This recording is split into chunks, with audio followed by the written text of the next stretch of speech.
Doug here with GoTab, and once again, my partner in crime and GoTab's resident beer nerd, Taylor. Say everybody, Taylor. Hello, everybody. Great start. So we came and conquered at CBC in Nashville, and we took a lot of great conversations out of that. We've met with, I'd say, a good couple hundred at least, brewery owners, GMs, taproom managers. And there seemed to be a lot of good conversation that came out of that, and a handful of very common topics that we felt like were worth sharing with everybody. And Taylor, I think you've got a couple in mind that you're particularly passionate about that maybe grinds your gears a little bit. Which one do we want to start with? That's probably true. I guess. Well, let's list out the 5 topics. So these are the things that kind of came up the most. These were the themes, and one was definitely doing activations and boosting revenue, how to get check averages up. What is hybrid service? We talk about hybrid service a lot in our world. So that's something that I think is important in the brewing industry because I think it makes a lot of sense here. We'll get to that later. Identifying new revenue streams, new opportunities, which sort of drives back into the traffic and activations thing. We also want to talk about acknowledging when something is not working and admitting that you need to take, an L to get a W, as we decide that we're going to call it. But the biggest one, I think the one I fielded the most, and the one that I have kind of the most passion about is cash discounting, and that's the one I wanted to talk about first. All right, great. Let's get into it. So, cash discounting. I think at least from my side, I hear cash discounting get used interchangeably a lot, and I think there's a little bit of confusion on specifically what that means, because some people talk about it in a way that they think means that it's a discount that you get when you pay with cash, but that's not specifically what we're talking about in this case, is it? That's correct. Yeah, we all know about this. We've seen it for years. You've seen it every time, well, not every time, but you've seen it in many times when you've gone to get gas and you see one price for cash and you see one price for credit, and it's like, I don't know, 10 cents or more per gallon or something like that. That's the same thing as cash discounting. Basically, what it's not is a discount. What it is a surcharge on using a credit card. What's happening is, instead of you, the merchant, paying merchant service fees, you're transferring that cost onto the customer.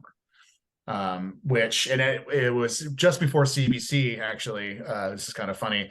It was passed federally that the limit on cash discounting, the markup can now only be 3%, which is actually a pretty big win for customers. It used to be 4%, and it doesn't sound like that much, but you're talking about charging a person, you're punishing a person because they have a credit card.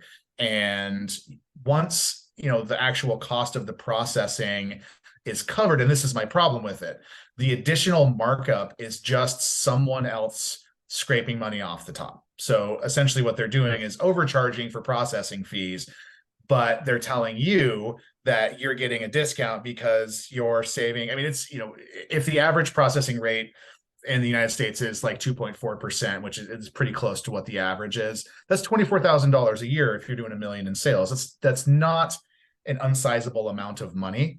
So you're saving that amount of money, but this third party is now making they're charging that base rate, and then whatever's left over after that is just pure profit for them. And they're giving nothing to your business. They're giving nothing to your customers. They're just collecting money. And that's my problem with it. Does it save you a lot of money? Yeah, it does.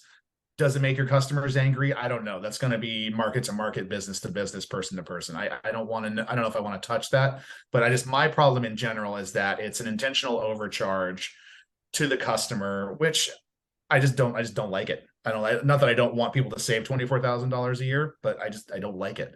I don't like the way it feels. It's not like a 1% charge is fine. Sure, whatever. 10 cents is fine. But like 3% every time, just because I don't want to pay with cash, and so what does that mean? Are you encouraging your customers to pay with cash? You don't want people to bring cash. Do you want to manage all that cash? On average, you're like 85, 90% credit card sales. So now you have to have more cash in the till. You have to make change. You have to have cash drawers. Like it's a whole thing. I don't like it. No, sir, I don't like it. Yeah, is Thank that you for coming. typically what you see? What's the range for businesses these days, though, in terms of the amount that they use for cash?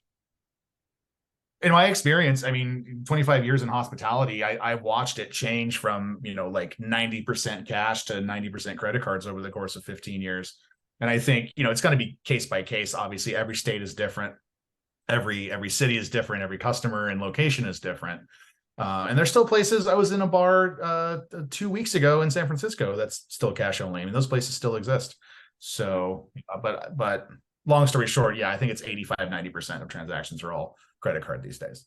So if you're doing $1 million a year, you're doing 900,000 in credit card sales, and some dude is taking 0.5% of that, and he's done nothing for you, and that is not cool. Hmm. What do you think is the argument against using cash in a taproom brewery environment? So are there some benefits being able to use a credit card over cash? I mean, speed of service.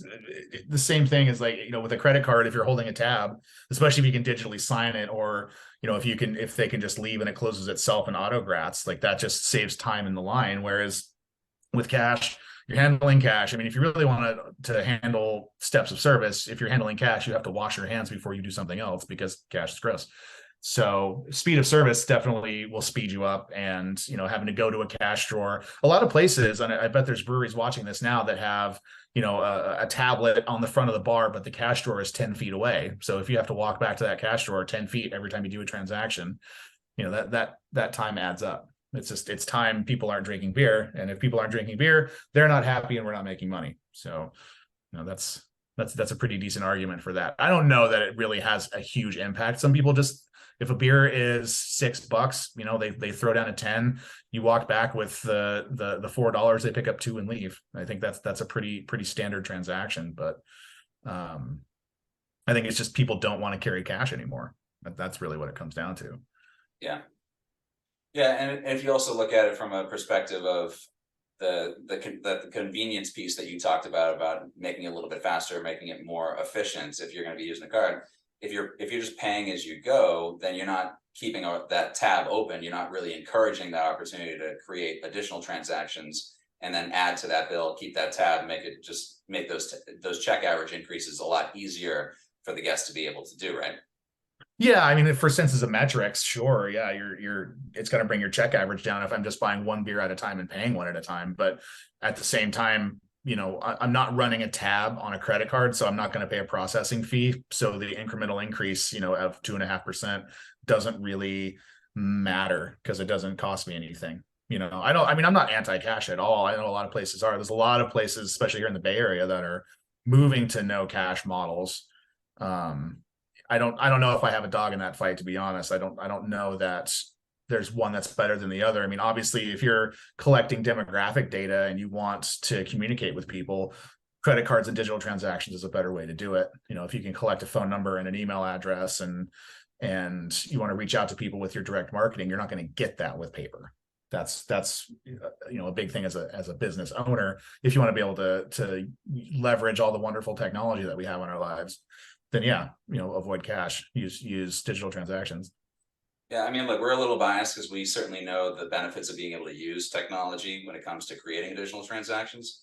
But that actually is probably a nice way to segue, unless we want to talk about anything more on the cash discounting side. I think that's a nice segue to talk a little bit about segmentation and hybrid service models. Because if we're talking about ability to order in different ways and be able to order the traditional way or kind of this new school way, maybe that makes sense to kind of flow into that part of the conversation. Do you think that's a good next step to pick up on? Sure. Yeah. I mean, you let me go on my rant, and I've said my piece, so we can move on. Good. Well, I know it grinds your gears, so I want to make sure you got your chance to get it all out. So, a little bit about hybrid service models. So we hear this quite a bit in our conversations, and we have a lot of folks who ask us what exactly a hybrid service model really means.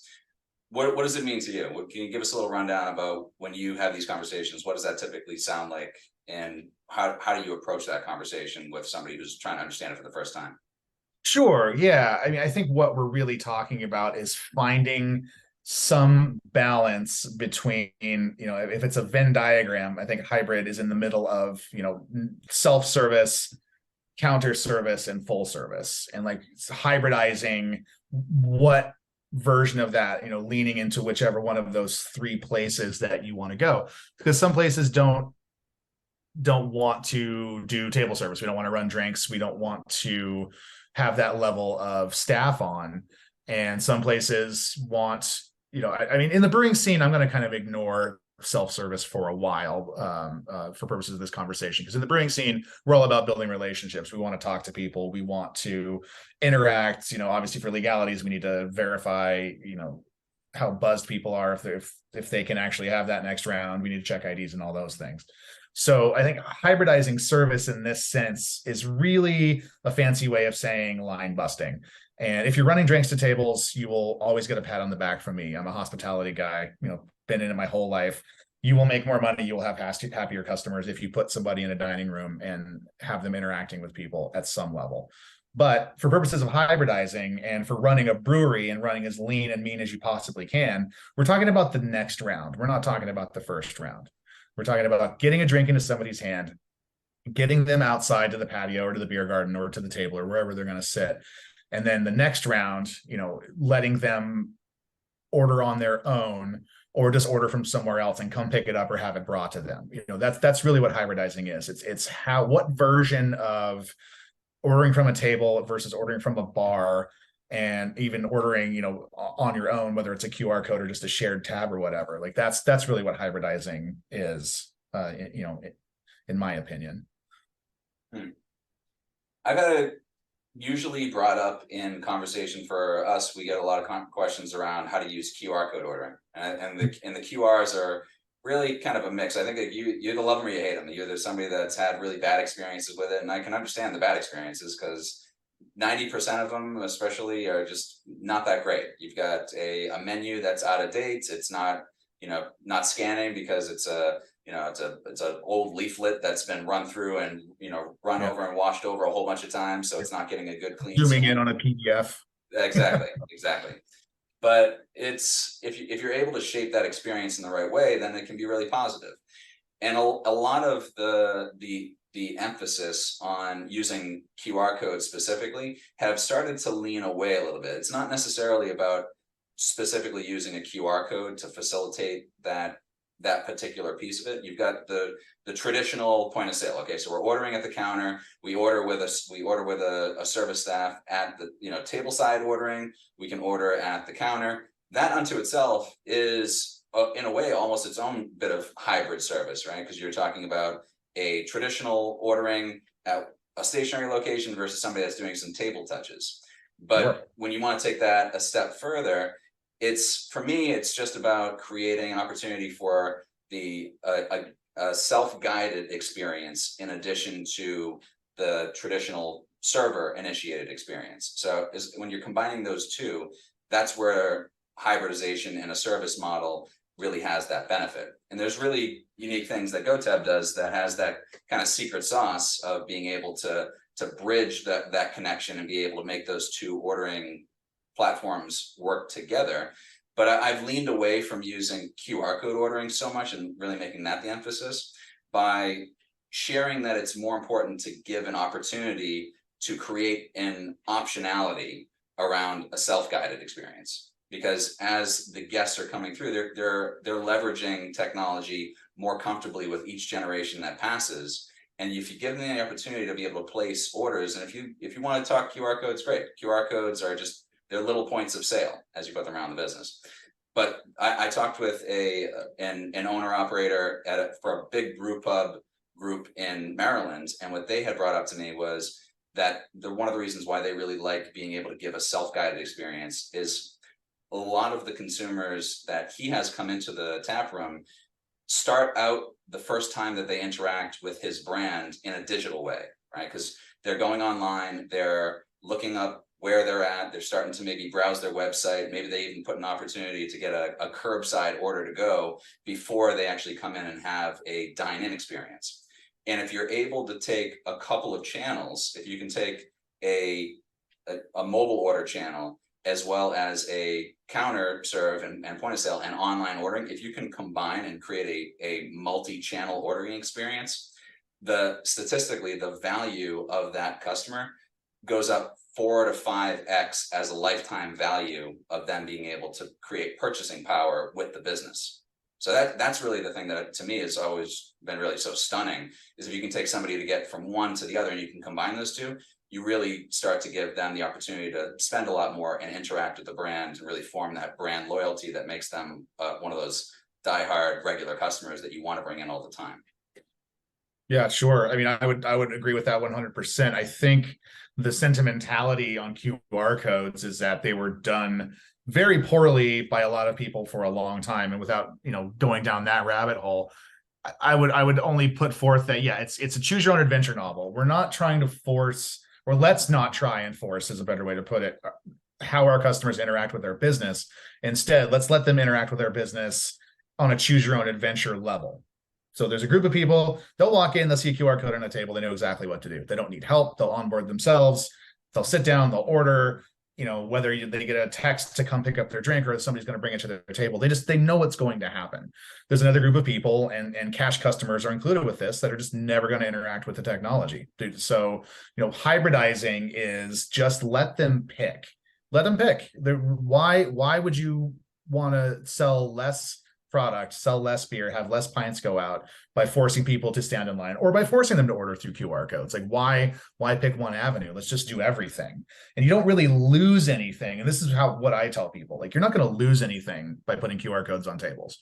If people think that's the only way they can order, yeah, you're going to lose something. But if it's just an opportunity to order, even just an opportunity to pay their bill, I think, if we're going to talk about technology, just the fact that we can get somebody their bill via text message and they don't have to get in line to pay it, that's a huge win for the customer and for the business, because I don't have to come back and I don't have to stand in line and go through the transaction process. Whether it's on a screen or on a piece of paper is irrelevant at this point. I'm still taking up time that a bartender could be pouring beers or changing a keg or washing glass or whatever.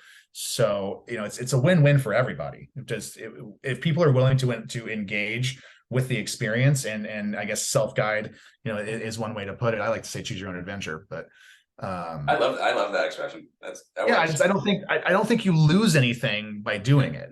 But what you do is everything you just said. You get this kind of bumper to bumper service where you can extend the lifespan and extend the utility of a customer, and let them do the curbside, let them order to go. They're going to come in and have beers when they pick up a crowler or a half barrel for their home kegerator or whatever.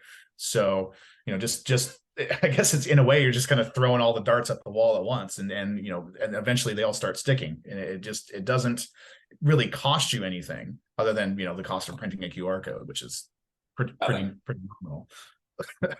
Right. Yeah, I mean, if you look at it from what our business is about, it's about the POS business, right? And if we want to, what we want POS to imply is the point of sale, right? There's the other way that can be taken, that acronym, but we're going to lean into the point of sale aspect. And point of sale, we're really just trying to find opportunities for additional sales to happen. So, like, this is like more on the business owner side of things. We're talking a lot more on the guest experience side. But on the flip side, as a business owner, if you're able to take QR codes and put them around the business, and this is one of the ways that we're able to do it, but if you take QR codes, you're just creating plenty of other little points of sale throughout the business. The more points of sale that you can create, the more sales that you're able to generate, the more opportunities that you're going to be able to capture those additional orders and get the customer data. From my perspective, one of the keys to the most important argument against going for cash is that there's an opportunity cost with cash. You want to be able to give an opportunity for the business owner to make sure that they can take any opportunity they can to be able to get some feedback from the customer, get that customer's information when they're able to interact with the business. So when they interact with the business with cash, there's anonymity. You put down that cash, you're out. That's it. That's the end of the transaction. There's no additional opportunity to be able to help understand the customer. And that's what our business is all about, is trying to better understand our customers so that we can figure out how to shape that experience around the optionality that they want to be able to see in that choose your own adventure type when they come out to the tap room, to be able to get what they're hoping to get out of that experience when they're first there. And when we don't capture that information from the very first time, keep this in mind.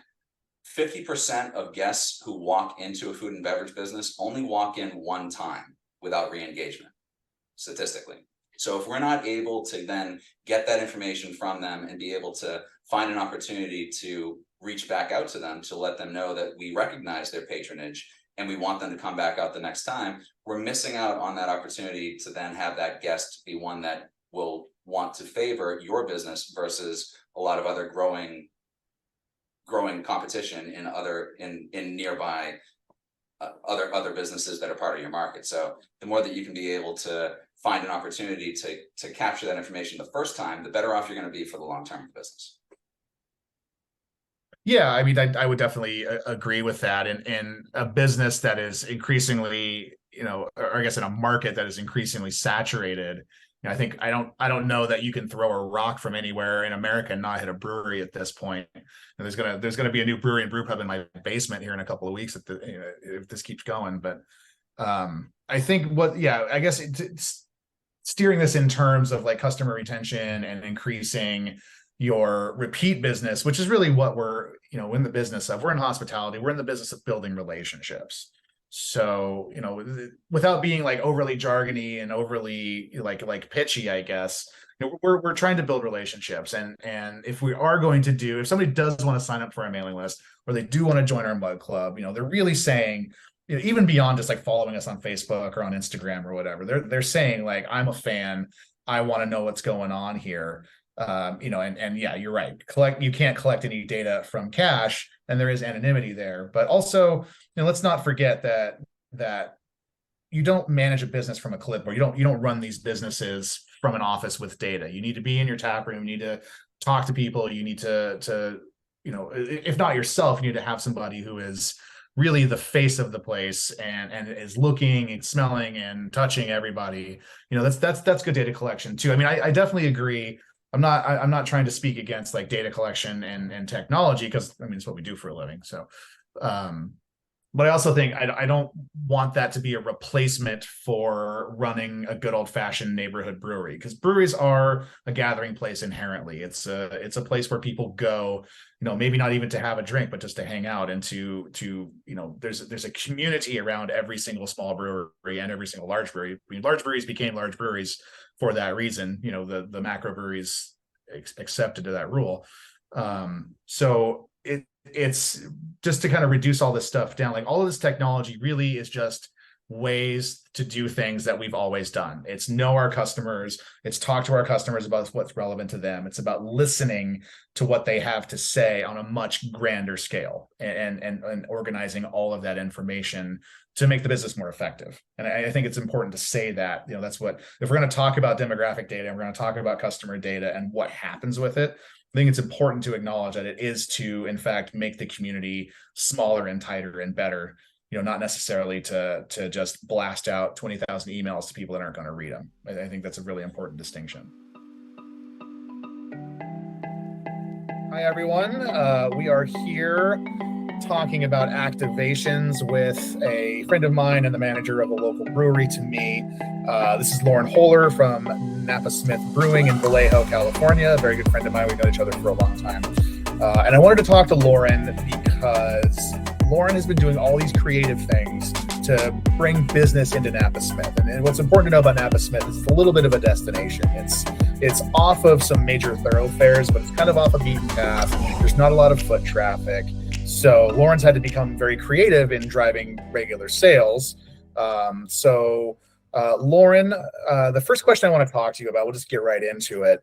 A while ago, you had done a cornhole tournament. It was a real big day for you, and it had been a big amount of sales, but kind of just walk us through the whole process. You kind of took over this shaky cornhole league and have been kind of turning it into this regular thing. Tell me about that first. Yeah, I will say that the dedication to professional cornhole players is quite impressive. We have actually become it's North Bay Elite Cornhole. We have actually become their official beer sponsor. They're going to be sticking us on our logo and branding on their new round of jerseys. Awesome. But when I first started here, they reached out to me post-COVID and had inquired about doing a league night on Thursdays. And my logic was, I'm going to try anything once. And so they brought in anywhere between 20 to 50 extra bodies that we would not have that night prior. This is regular league night that we're talking about here, right? Yeah. I mean, they do a tournament bracket. There's a buy-in, and people win stuff. I'll make a donation of like a 4-pack or a crowler to the winners, because logistically with sales, it makes more sense to have 30 more bodies buying beer than not having them. And then it evolved. And then suddenly they were like, hey, we want to start doing Monday nights. And I said, cool, let's try it as a private event or like a special event. And we did 2 weeks with Monday nights, and it was an incredible success. I think we averaged about an extra 45 guests that we would not have otherwise. Right. And let's stop on the fact that you were not open on Mondays prior to this. Correct. Actually, the Cornhole League is the reason why we started reopening on Mondays. Mm-hmm. And I was like, hey, there's no reason not to. Let's do it. And then after 2-week trial, it became a success. And since then it has escalated to the point where we have actually had like regional tournaments and the official Cornhole League, the ACL, which is the American Cornhole League. Like, I mean, we've had people here that have actually been on ESPN. That have walked through the tap room and people have like lost their minds during COVID when all sports were on television. Yeah, exactly. I mean, there was a gentleman that came in once and he did sort of like a live Facebook broadcast thing. And apparently he's got like something like 30,000 followers. And people were like, wait, you're playing cornhole in a brewery? That's freaking awesome. And to quote them, we are their favorite indoor venue. And it's been a success. We've got 2 more tournaments coming up with them, and the weekly events have actually drawn in people from towns and cities that would not come here otherwise, that do and have come back simply because their first experience here was their passion for cornhole. Right. So right. Yeah. So and so you made you are they bringing their own? I know you've got a couple boards in the warehouse there.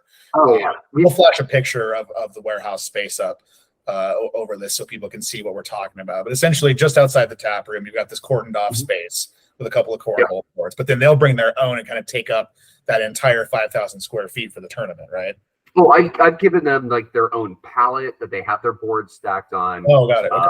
They wheel it out. There's actually the funny thing is if you walk through our warehouse, you will see like blue painter's tape all throughout the space. Mm-hmm. And that's the measurements and their designated lanes that they set up so they can do it faster and not have to break out. I believe it's like 27 feet. It's got to be precise, but they've got painter's tape and but they've got a pallet that's allocated to them. They've got their own setup. I've given them their own space, and they've been incredibly respectful of the business and the warehouse. They clean up after themselves, and they're very appreciative.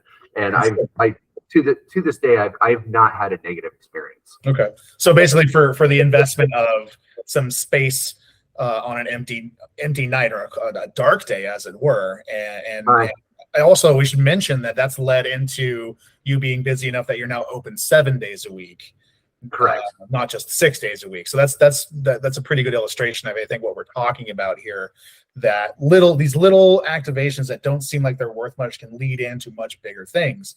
Now you're saying you're putting an extra 40 or 50 bodies in, on nights when they normally wouldn't be there. Plus you're getting this one big event. Plus you're getting this free advertising and all these regular customers, people leaving with 4-packs and experiencing, Napa Smith Brewery in a whole other way. And all you really did was provide some space and say yes. Pretty much. They run it themselves. Obviously I do a walkthrough, make sure everything's, touched up and tidy, but they run the whole process themselves, and yeah, I pretty much give them the space, and I have not lost money doing it. And like I said, the joke I told you is if I lost $10, that would be their rental fee. Yeah. Okay. So now let's talk about the more fun topic, I think, which is the pinball machines.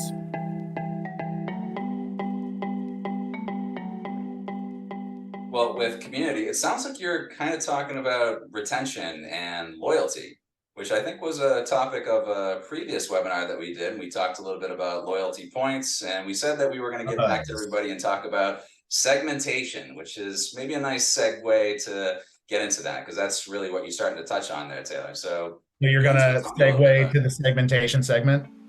That's right.